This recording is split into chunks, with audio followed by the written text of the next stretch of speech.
Well, we've been talking about changes in the forecast and that storm heading our way later today, causing major problems over the weekend in California. Look at this video. Whoa. First responders kept busy dealing with mudslides and swift water rescues in and around Los Angeles. The system also dumping snow in the mountains out west as it races towards Oklahoma.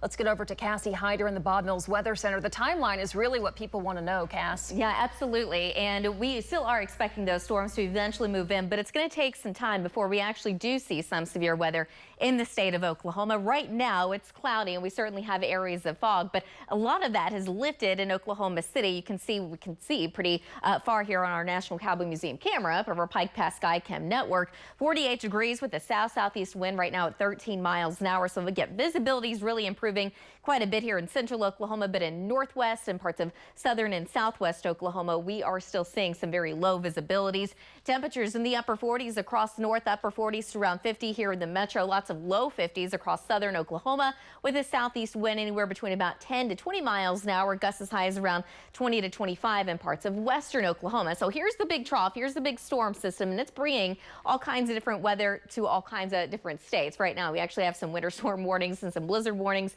in the north. We're not expecting that kind of weather. We're going to get the Oklahoma kind, okay? We're talking about some severe storms, but during the day today, it's just going to be light rain and drizzle. So if you have any outdoor plans, if you have to do anything outside today, you're going to be just fine. It's not going to be until late tonight when we start to see these storms ramp up in the Texas Panhandle, probably after about 10 o'clock or so, and eventually make their way across the border between about 11 and midnight.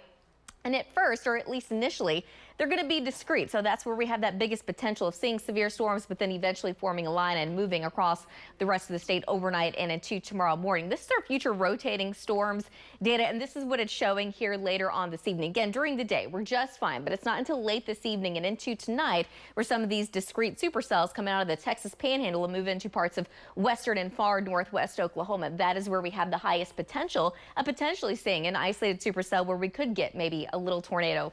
But later on overnight and into tomorrow morning, now we're stopping the clock about 5 o'clock. The line of storms moving across I-35, and we still have the potential of seeing some brief spin-ups. That is certainly still a possibility. So trackers going to be very busy this evening and overnight and into tomorrow morning. So pretty much the entire state at least has a chance of seeing some severe storms. But as far as tornadoes are concerned, we're not talking these long track big tornadoes. These are going to be brief spin-ups, okay? But starting in the west and eventually everything's just kind of shifting to the south and east. But as far as hail is concerned, I think everyone has at least a chance of seeing some smaller hail up to quarter-size hail. But we could see potentially up to golf ball size hail in the far west and northwest initially with these storms as they cross the border. And that's also where we have the highest potential of seeing the stronger wind gusts between 65 to up to about 70 miles an hour.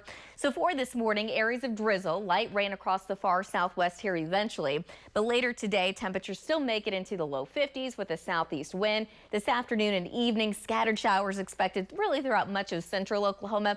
And then overnight and into tomorrow morning, the storms move from west to east across the state. 100% guarantee that they're happening. Overnight, temperatures actually hold steady, if not climb a little bit out ahead of the cold front.